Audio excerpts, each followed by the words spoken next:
welcome. You're watching another episode of Inspire India, where we bring you stories of the good Samaritans, the do-gooders in our country. If you thought it's doom and gloom all around with no ray of hope, you may be wrong, because the human spirit of lending a helping hand where it is required is still very much alive. And to celebrate that spirit, we are going to bring you two stories today from the city of Bengaluru. In fact, we are going to bring you their stories, and we are also going to show you the kind of help and assistance that is being extended by them. We bring you these stories from Bengaluru, the same city where we have been reporting stories of ambulance overcharging, of oxygen shortage deaths, and also of how people are being insensitive in the authorities. So somewhere others have stepped in, civil citizen groups have stepped in to fill those gaps that have been left by the authorities. They are showing the courage and determination to actually step up and help those who need it, and they are doing it selflessly with great grit and determination, which we are going to talk about today. So let me, without much ado, introduce our guests on Inspire India today. I have Sathya Sankaran, founder of Relief Riders, joining us. Welcome, Mr. Sankaran. And Pavandeep Singh, founder of restaurant Tadka Singh. Thanks, Mr. Singh, for joining us here on Inspire India. Let's first bring out the story of Relief Riders. Relief Riders, headed by Sathya Sankaran, are ardent cyclists in Bengaluru who are volunteering to deliver medicines and other essentials to senior citizens and other vulnerable groups.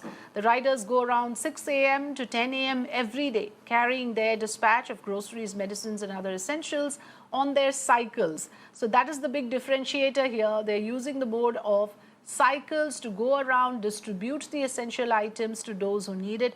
They also help check on people with physical and cognitive disabilities. So I'm coming to you first on this, Mr. Sathya Sankaran. First of all, we must extend our congratulations to you for being able to do this. There are a lot of us who want to do such initiatives, but we just don't make that first step, something that you have done, and you have gone about doing it successfully. Tell us, how did the concept of Relief Riders evolve? When did it start? How did it start? It started in the last lockdown, the lockdown 1.0 that happened in March of last year.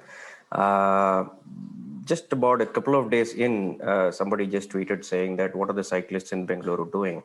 And I've been working on a lot of cycling related initiatives, right? So we thought this is a time we should step up and help. And we started off March 27th, and over 2 months, we served a lot of senior citizens and other people.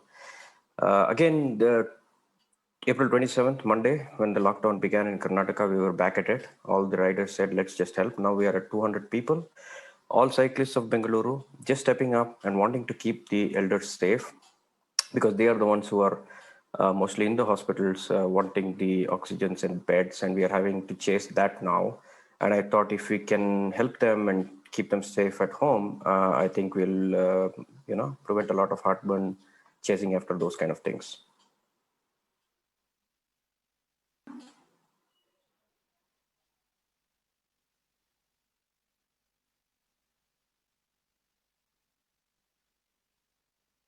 Right. Okay. Yes, we would of course also want to know how you have managed to draw, from where you've managed to draw your resources from, how many people are with you. I also first want to go across to Tadka Singh to understand on the founder of Tadka Singh, Pavandeep, joining us today.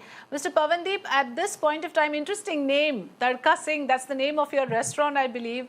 And yes, it almost sounds like you would have amazing curries to deliver to people who need food. But you are doing this as a free service. That's something interesting. You're delivering food from your restaurant. Thousands of people in Bengaluru, what we understand, are in home isolation. So those are the people who really need services at their doorstep. And your restaurant, Tadka Singh, which is based in Bengaluru, is providing home-style free meals. That's what we are getting to know. Tell us more about, when did you start this? Because from all accounts, restaurant business has taken a bad hit. How are you managed to sustain, and not just sustain, how are you managing to now extend this kind of help to people around you? Sure. First of all, thank you for having me on the show. Last year when the pandemic hit us, there was a lot of fear of the unknown. There was not much known about the virus. We didn't know how people were sort of getting contacted with the virus. So our immediate, reflex action was to safeguard our teams and our family, right? So we didn't really step out to serve meals from Tadka Singh because we went on a complete lockdown. We shut our restaurants, and once we things started unfolding and we got some WHO guidelines and we realized that not much gets transmitted through surfaces and surface touch and all of that. Things got better and we opened our kitchens. I'm also a co-founder of a startup called Tasty Tales, which makes ready-to-cook paste. So last year we did a lot of work from there. We in fact donated a lot of these packets, which made it easy for organizations to cook food at a large scale for migrant labor. So last year, we really took care of our own surroundings. This year, however, we felt now that we fall under the essentials category and a lot of cloud kitchens and restaurants, not restaurants, but deliveries were functioning. We thought, anyway, there's not much happening in terms of sales and revenue because the walk-ins had dropped significantly. But we had a lot of time and resources on hand. And we said, why not let's do some seva for COVID patients. And we realized that this was a need of the hour. A lot of people were getting isolated. In fact, it was quite heartwarming, heartbreaking. In fact, we used to get a lot of calls from US and UK, WhatsApp messages saying my parents are isolated and there's nobody to help and I'm not able to fly down to India. So could you please send them meals on a daily basis? That's how it all began. And then one thing led to another. And yes, we just ended up serving a lot of meals to a lot of people. But COVID patients. Yes, mainly. and it would require a lot of trust and confidence also, Pavandeep Singh, on part of the people, because when it comes to food, people would obviously have concerns around health and hygiene. The fact that you're able to inspire that confidence and help so many people, that's commendable. In fact, on this point, I also want to, ask both our guests today, Mr. Sathya Sankaran, to you also on how is it that, people come together in this manner? How does it happen? Is it because somebody takes the initiative and it just works organically? Or do you need to make a real effort to reach out to your near and dear ones? What is the kind of pool of resources that you're working with, both in terms of human resources and in terms of how the funding works? Because clearly, even to deliver these medicines, etc., and other essential items, you would need a pool of funds? Oh, no, it's a very good question because this is completely volunteer driven. There are hundreds and thousands of cyclists in Bengaluru who want to do something useful in these COVID affected times, and they voluntarily stepped up. I just took the first initiative, but it is being run completely by themselves. And we have a back office team. We coordinate on WhatsApp. We have a nice floor where people put up their hands and say, I am the closest one to this. And we don't want to, we don't want people to go all over the place. We don't, right now, we are not sponsoring the food. People pay for their food. We just do the delivery. So we pick it up. These are the simple things, right? You need groceries, you need medicines, and we are not talking big oxygen cylinders and beds and all of those things. We are talking, I'm just saying people, we save lives one tomato at a time, right? It's just simple things, just like the humble bicycle. Lots of cyclists. There's a huge cycling community in many cities. It is now in 7 cities now. It is in Hubli, Dharwad, Mumbai, Gurgaon, Chennai, Hyderabad, Belgavi. So many cities have come forward and more are going to come forward. It's a simple act, completely voluntary driven. But yeah, there is a way of allocation, closest people first. How do we keep people safe? How do we only do local deliveries? How do we encourage the local economy, right? Do smaller sorties. Sometimes it needs to go over, we do relay. So there are tactics we've learned along the way as to how to do these things, and we have to carry things on a backpack. So we don't carry very heavy stuff, groceries and medicine, simple things, very targeted. We do it very efficiently, and we have a lot of people who are saying, you save. Nobody wants to do these simple things. They're just chasing after big things. We do the simple things. And yes, absolutely. I so admire that sometimes you have something right in front of you. The network is available, the resources are there. It's just about somebody using it, maximizing on it, getting things started with the existing facility. Now, that is something quite admirable, Mr. Sankaran. What you said, that these are simple things we can do. A small change can make a big difference. There's already a network of cyclists who are doing it perhaps for health reasons, now to use that pool of resources for something that is useful and required at this time. The fact that somebody thought about it and used it is again something that's commendable. Mr. Sathya Sankaran, for you to actually put this together is something you deserve a lot of credit for. I want to go back to Pavandeep once again to ask you again about the health and hygiene issues for you as somebody working on ground, because this would again require you interacting. The human contact is something which is potentially dangerous at a time like this. How are you managing that aspect? No, of course, we follow the WHO guidelines very strictly. And, initially on social media, we had shared a lot of videos of the various practices that we are following. So that sort of built the confidence in customers that, we are being absolutely safe and hygienic when it comes to especially today's times. A lot of credit, to be honest, goes to my team. They are selflessly and very bravely working on the ground and, really serving meals, not only to our COVID patients, but also the regular customers who are ordering via Swiggy and, other platforms. So I'm actually, I think they're the real heroes, if you ask me. So how does one place an order? I mean, I'm just trying to understand that how have you made this accessible to people? Where is the information on this? You said people from abroad call you. So somewhere are you displaying, flashing your numbers for people to access? And if you do that, I just imagine that the number of people requiring this service would be huge. So how would you cater to that kind of numbers? So, we structure it. Of course, we got the word out through social media. Right. We have our Instagram page and our Twitter account at the rate Tadka Singh. And we also have a blog, Hungry Travelers, _Travelers, which is again an Instagram account which has a little more followers. So we spread the word through that. And we were surprised that people from all over the country, got to know and shared it with people in Bangalore and people in need. So that was very nice. This is truly the power of social media. When it comes to, yes, there are a lot of inquiries. What we do is typically we ask the customer or the patient to make arrangements for their pickup from the restaurant. Like we are churning out meals, every minute, but we request the patient to pick up the, the service. And we have like services like Dunzo and Swiggy Genie, which the patients are able to use. So that brings down a lot of load on the restaurant per se, right? So we're just focusing on making these meals, and it's a standard meal. It's a standard home style meal for everybody. So there is no customization. It's a standard meal for every patient, which is going free. And we make sure that it's balanced. So we have like 2 fulkas, we have a plain rice, we have some dal, salad, and 2 vegetables. Also, we, kept in mind that when we are serving patients, and just because it's free, we didn't want to just simply give them a dal chawal or a sambar chawal and say, chalo, free. Because, I was infected with COVID in December, and I realized that the worst thing is the mental challenges, you face in isolation. And all you need is at least to feel cared, and being served properly.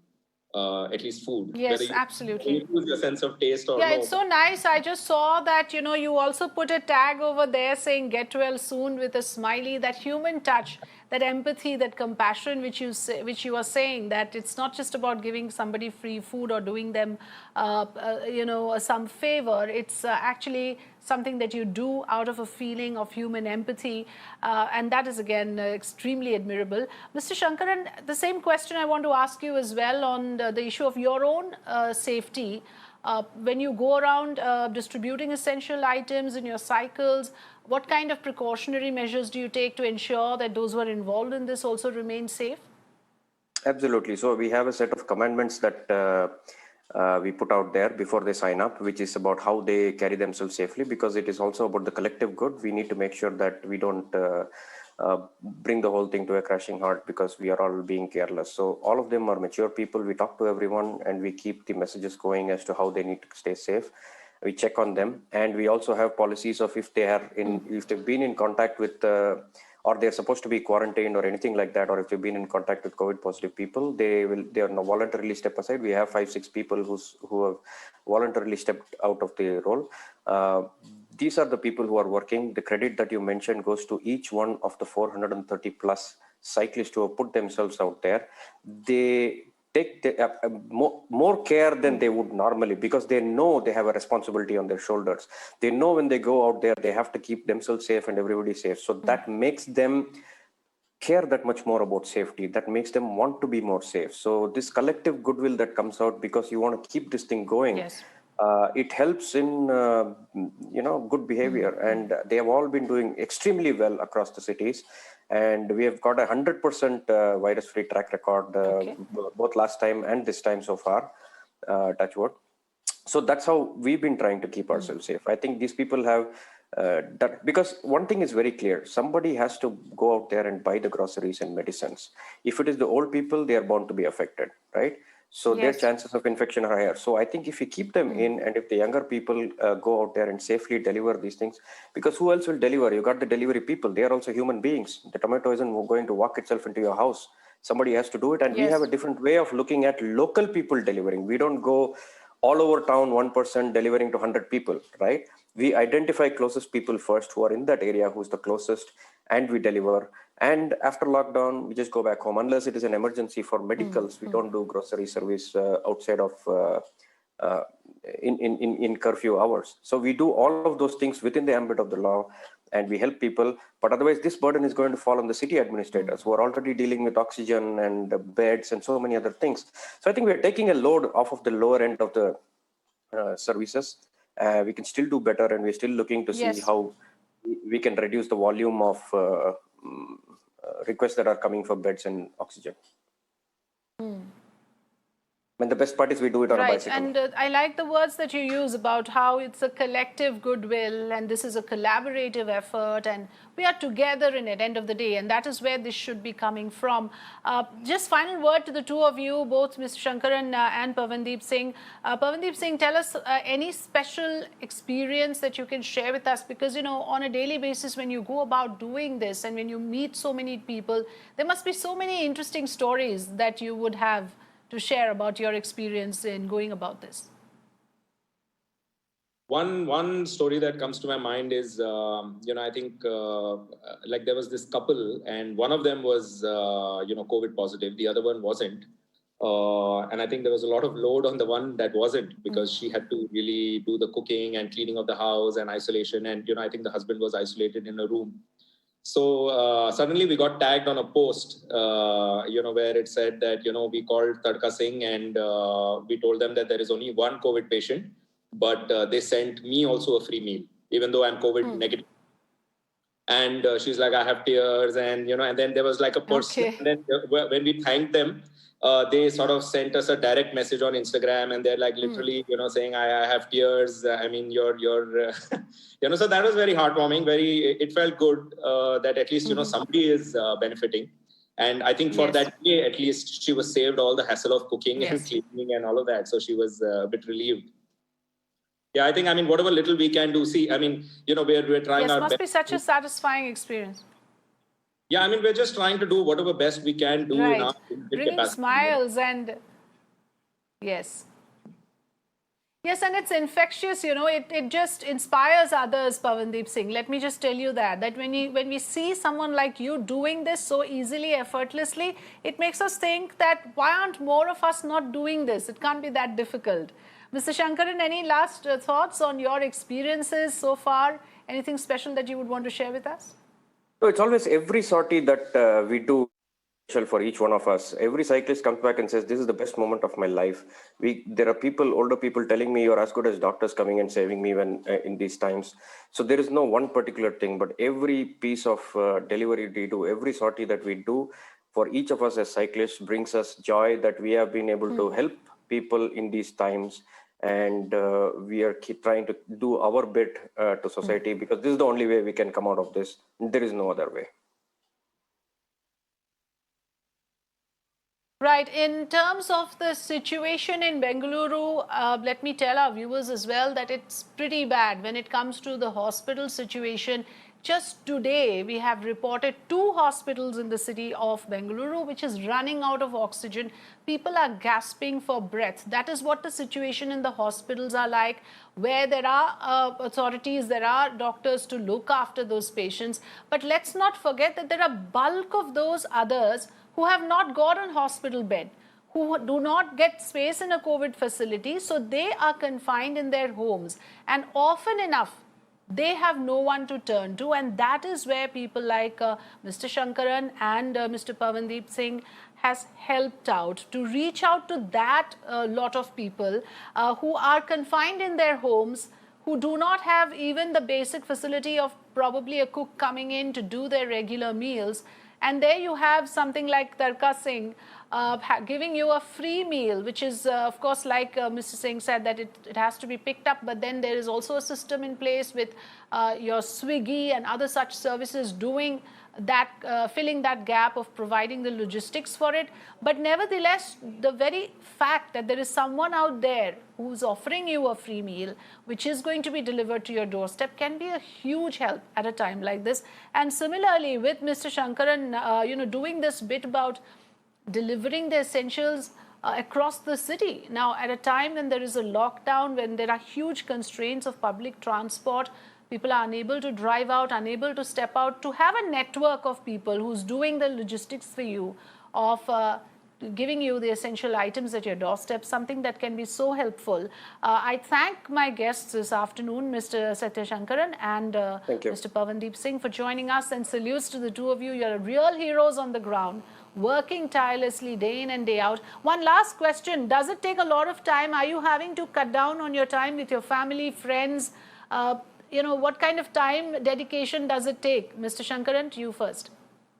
Yes, it does take a lot of time, but fortunately, all of us cyclists pitch in. So we are trying to manage the time. We take turns. We do all of these things ourselves. So yeah, it does take a lot of effort. But the best part about doing it with one collectives is everybody steps in, everybody pitches in, and everybody is taking a load. And it's just a collective effort. I think we're very thankful to have such beautiful cyclists in our city who can come up and do this. And I think we are putting the bicycle up in front today to say how it can be a tool in times of need. It's done that all across the world, and this is the first time in India that we are using it for relief and emergency. And I think it's already big. Almost 500 people all across the country are now helping out.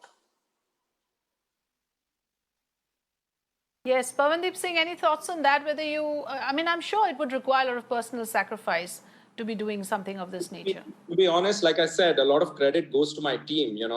They've really taken over and executed it seamlessly. I think it took me 2 days of involvement. The first 2 days where, just put in some systems in place and standardize certain processes. But after that, my team just took over, and really they're the real heroes. Like I said, they've taken over and they're just doing it seamlessly. Okay, so that's, I think, unanimous that this is teamwork. Ek aur ek 11, that's how it works. When two people come together, it's a lot of people, and sometimes that is just how it begins. Thanks so much for joining us this afternoon and sharing your stories with us.